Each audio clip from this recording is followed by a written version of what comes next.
Johnson & Johnson had just bought a company called DeBow, and they put up a photo of some DeBow products, which is great, because everybody needs products. I was saying to the missus the other day, we ought to get some products. I hear Johnson & Johnson has some good ones, right? Who would use that word outside a meeting, right? This is pure PR. This is basically an RSS feed of press releases with some images slapped on the top, right? It started as a single weblog from a single marketing person, and then they expanded, right, to get a bigger range of voices when the company, it's a large and diverse company, they got 4 marketing people, right? And that's it. That's what the weblog is. And they have, one of the reasons it's my favorite corporate weblog, they have my favorite comments policy of all time. First paragraph. All comments will be reviewed before posting, right? Obvious, you know, for all the reasons we heard about on the panel, and it makes perfect sense. Since this blog is about Johnson & Johnson, comments that don't directly relate to us, right? So none of that Buffy the Vampire Slayer stuff where you guys all start to like each other as a consequence of coming here and start talking about stuff that's not related to us. We're not going to have any of that, right? This is, you're in Johnson & Johnson's house now. Second paragraph. If you post anything about a Johnson & Johnson product, we're probably going to delete it because those comments should go to the product groups, right? So this is about Johnson & Johnson's engagement with the world, and the only 2 things you can't talk about here, anything related to Johnson & Johnson and anything not related to Johnson & Johnson. And in a self-flagellating exercise, they haven't even gone to their own programmer and said, turn off the part where it lists how many comments there are per article. So when you go down the page, there's just this little string of lonely zeros, all the way down. You can't make this up. They even chose an old-fashioned hearing aid as their logo, right? It doesn't get worse than this. You can hear the meeting, right? We gotta have a blog. Why do we gotta have a blog? Well, my kids have them, or they're all the rage, or something, right? Johnson & Johnson, in a heavily regulated set of industries, almost by definition, cannot say anything surprising. Reg FD, the FDA, the SEC, right? Their mistake was in having a weblog, right? This wasn't a good idea. There is no checkoff in social media. Gotta have one of X, got X down, right? This doesn't mean they're locked out of social media. These people own BabyCenter, one of the most incredibly active sites for mothers of young children, right? It's just that BabyCenter doesn't impinge on the parts of the corporate message that have to go through legal, right? So the tech-led, oh, we've got to have X, right, leads to these kind of mistakes. The real question is strategic, which is, and it came up again in the panel, what do you want to do, right? Blogs are good for some things, but they're also bad for some things. And this is one of the things they were bad for. Johnson & Johnson would have been much better off saying, here's the RSS feed of our press releases, right? Our social stuff is over here. We're not going to be blogging in a human voice. The FDA says they'll come and sit on our heads if we try to blog in a human voice. So we're not going to do that. Rather than going through this self-flagellating exercise, which is wasting everything.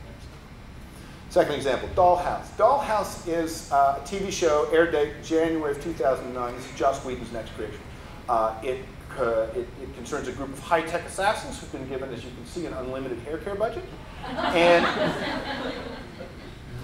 this has reached a group of people who we would have to call pre-fans, right? Many of his previous efforts have been greeted rapturously, starting obviously with Buffy. But these people are convinced, A, that they're going to love this show when it comes out. They're already talking about it. Lots of bulletin boards about it. And B, they're convinced that it's going to be canceled, right? Because of the experience with Jericho and Firefly and so on. So here's what they're doing, right? They've started, before the show has aired one episode, they're already getting the campaign ready around the cancellation. And they learned the lesson from Jericho, which got canceled with 6 million users. They said, okay, we get it. We get that headcount is the game here. So they're going around and having host a party to view the trailer, right? They're saying, contact the people advertising on the show and telling them how grateful you are. A lot of the concern in the advertising world relative to these kind of media is about relevance, right? What these people say is the advertising world needs to be concerned about competence, right? This message says we don't trust the marketing professionals who are handling the show to actually understand or to care enough to make the case for this show staying on the air. And this is really a question of the economics of passion. If you went to any television producer working today and I said, okay, I'll make you a deal. You can have 6 million incredibly passionate users, people who care so much that if they're not home when your show's on, they'll tape it and watch it later. Or you can have 7 million people who can just barely stand you, but are too lazy to reach for the remote.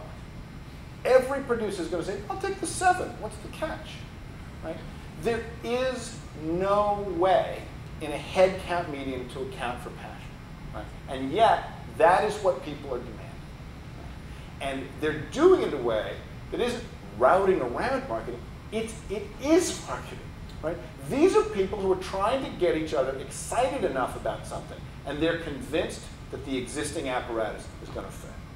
Final example, and this one I actually pulled up listening to the panel. I replaced the last slide with this because I think this bit of the listening exercise, starting with listening, I can't underline that enough. So I want to show you the website. I have to make scare quotes in the air when I do that. The website of a marketing agency called Modernista. I'm sorry on Gilmore's time to be mentioning Modernista, but this is a really interesting exercise. You see this little bar up here? That is the Modernista website. And all it is a redirect to other things other people have written about Modernista. They don't have their own website. What they've said is, look, we know that if you're going to come and look at us, you're going to care much more what other people say about us than what we say about ourselves. Well, what are we going to say? We're going to say we walk on water, we're cordon bleu chefs, we own a yacht. I mean, who knows? It doesn't matter, because that's not what you're going to look at anymore. So when you go to Modernista, what you get on the homepage is their Wikipedia page. Right? Because what they say is, we know you're going to go to what other people say about us. And we'll stand by that. Right? We'll stand by our reputation. And so if you mouse over this little set of links at the top, it links you to the actual websites of clients whose work they've shipped. Right? This is transparency taken to an almost incredible level. So what I want to end with is a kind of instantiation of the exercise that we talked about on the panel beforehand. This is a very underappreciated pair of operators on Google searches. Site colon any URL only gives you content from that site. So you could say, only show me things that are on the Biggs Gilmore site. But if you put a minus sign in front of any operator, it negates it. This is a search for everything that is about Biggs Gilmore, except the stuff at Biggs Gilmore. The one thing it's guaranteed not to show you is the face you put out to the world. It shows you everything else. This is the donut, and you're the hole. And you go to your intern, and you say, put down the coffee for a minute. I don't need any copies right now.